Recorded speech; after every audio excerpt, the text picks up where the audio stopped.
Hello. देखिए, आज के इस वीडियो में मैं सरफेस एरिया एंड वॉल्यूम जो 3 डायमेंशनल फिगर का जो फॉर्मूला होता है वो बच्चों को काफ़ी कॉम्प्लिकेटेड लगता है याद करने के लिए। तो इस वीडियो में चलिए इस फॉर्मूला को इजी टू अंडरस्टैंड करते हैं। सबसे पहले तो आपको 2 डायमेंशनल फिगर का कॉन्सेप्ट थोड़ा सा क्लियर होना चाहिए, तभी आपको ये वीडियो इंटरेस्टिंग लगेगी। देन इसके बाद आपको फॉर्मूला रटने की रिक्वायरमेंट ना पड़ेगी। तो चलिए समझते हैं कि इसको किस तरह से याद किया जा सकता है। तो इसका नाम है सरफेस एरिया एंड वॉल्यूम। जब आप 3 डायमेंशनल फिगर को क्लासिफाइड करते हैं तो आप 3 डायमेंशनल फिगर को 2 तरीके से क्लासिफाइड कर सकते हैं। सबसे पहला एक होता है सिमेट्रिक फिगर, सिमेट्रिक शेप। एक होता है आपका असिमेट्रिक।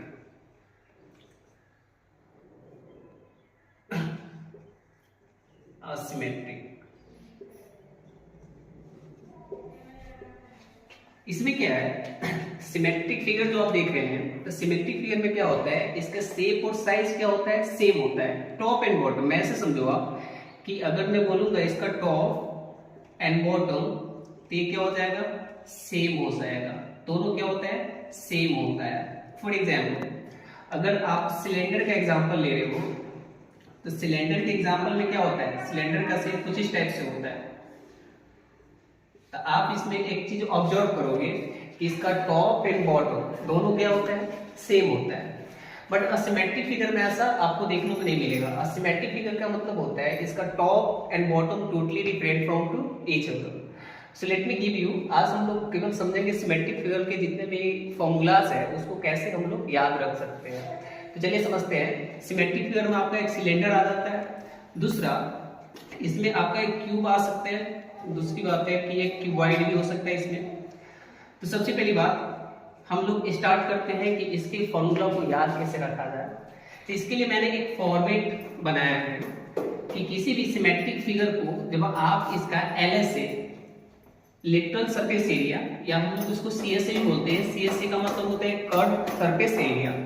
इसका फॉर्मेट कुछ इस टाइप से होता है कि कोई भी सिमेट्रिक फिगर हो बट आप जब आप बनाना चाहते हो इसका literal surface area curve surface area दोनों सेम थिंग है, इसको अगर आप याद रखना चाहते हो तो इसके लिए हम लोग क्या करते हैं, perimeter of base, perimeter of base को मल्टीप्लाई कर देते हैं हाइट से।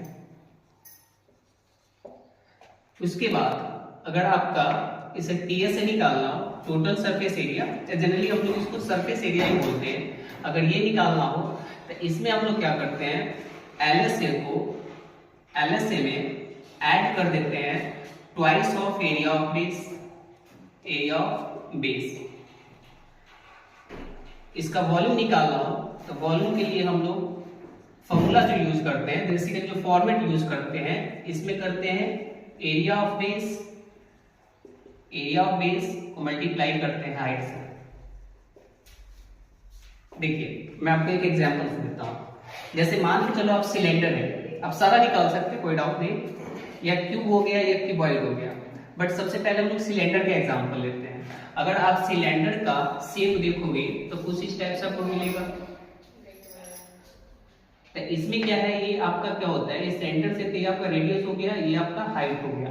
बट आप एक चीज देख रहे हो, इसका टॉप एंड बॉटम, इसका बेस भी क्या है, एक सर्कल शेप का है, बिल्कुल सर्कल शेप का है। तो मैं अगर बोल दूं आपको कि सबसे पहले बताओ आप LSA ऑफ सिलेंडर, तो LSA ऑफ सिलेंडर आपको रटने की जरूरत नहीं है। क्यों? क्योंकि LSA ऑफ सिलेंडर ये सिमेट्रिक शेप है, तो इसमें हम लोग directly perimeter of base into height. तो पेरीमीटर ऑफ बेस, सर्कल का बेस आपको पता है, इसका अगर पेरीमीटर निकालेंगे तो सर्कल में जनरली पेरीमीटर तो होता नहीं है, सेमी सर्कल में होता है, तो इसमें हम लोग सर्कमफ्रेंस निकालते हैं। तो बेस का सर्कमफ्रेंस क्या होगा, तो यहाँ पर आप देखो बेस का सर्कमफ्रेंस हो जाएगा 2πr। अब बस कुछ नहीं करना, इसमें हाइट से मल्टीप्लाई कर देंगे तो हमारा क्या आ जाएगा 2πr × h। ये आपका क्या हो गया, LSA हो गया।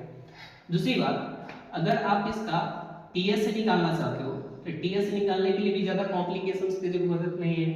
सिंपली आप क्या करो, जो LSA आपका आया है पहले से मेरे कितना आया 2 पाई r इंटू एच, प्लस इसमें आपको twice of area of base add कर देना है।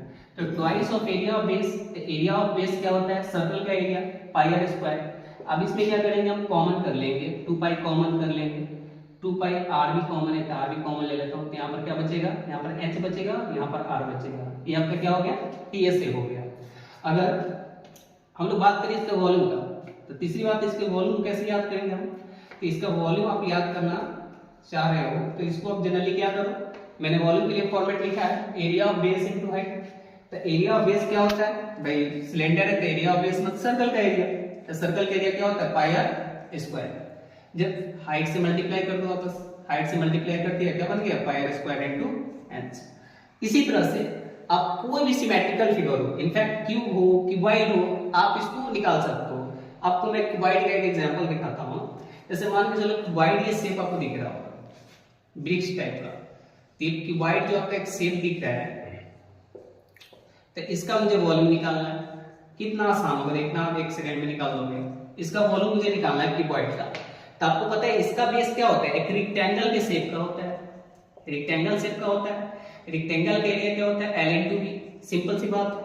तो अगर मैं फॉर्मेट तो सेम ही यूज करूंगा, तो फॉर्मेट सेम यूज करना मुझे, तो मुझे क्या करना पड़ेगा कि सबसे पहले वॉल्यूम मुझे निकालना है किसका, क्यूबॉइड का। This is also kind of symmetric shape. तो हम लोग क्या करेंगे, एरिया ऑफ बेस को, तो इसका बेस क्या है, रेक्टेंगल है, तो रेक्टेंगल का एरिया एल इंटू बी होता है। अब बस क्या करना है, हाइट से मल्टीप्लाई कर देना है। हाइट से मल्टीप्लाई मैंने कर दिया था, एल इंटू बी इंटू क्या आ गया, ऐसा। सिमिलरली अगर आप मान के चलो क्यूब का मान के चलो निकालना आपको वॉल्यूम, तो क्यूब का मतलब क्या होगा, क्यूब मतलब डाइस आपने देखा होगा, तो ये भी कुछ इस टाइप से होता है। इसका सारा बेस जो होता है, बेस जो होता है एक स्क्वायर फॉर्म का होता है, एक स्क्वायर ही होता है जितना भी बेस होता है। तो इसका वॉल्यूम निकालना है, तो इसका वॉल्यूम निकालना कुछ नहीं करना, बस वही सेम फॉर्मेट आपको यूज करना है। जो फॉर्मेट आपको दिख रहा है बस इस फॉर्मेट का आप यूज करो, फॉर्मूला निकाल दो। जैसे इस वॉल्यूम निकालना है इसका, तो एरिया ऑफ बेस, इसका स्क्वायर का एरिया, साइड इनटू साइड, या जनरली मैं इसको ए स्क्वायर बोल सकता हूँ। ए यहाँ पर आपका क्या है, ए से मतलब है मेरा किस साइड की बात करता हूँ। कुछ भी आप ले सकते हो, वेरिएबल आपको जो मन करे ले सकते हो। मैंने क्या रखा, ए रखा, तो ए को मैंने साइड अज्यूम करा। हाइट मैंने बोला तो भाई मैं हाइट से मल्टीप्लाई करूंगा, पर आपको पता है कि इसका सारा साइड से सेम होगा, तो इसका मतलब हाइट भी क्या होगा, ए ही होगा। तो ए से मैंने मल्टीप्लाई करा, तो इसका क्या वैल्यू आ गया, ए स्क्वायर, ए क्यू आ गया। तो इस तरह से आप क्या कर सकते हो, किसी भी टाइप के सिमेट्रिकल फिगर को आप बिल्कुल अच्छे तरीके से क्या कर सकते हो, याद कर सकते हो। उसके लिए आपको ज्यादा टाइम स्पेंड करने की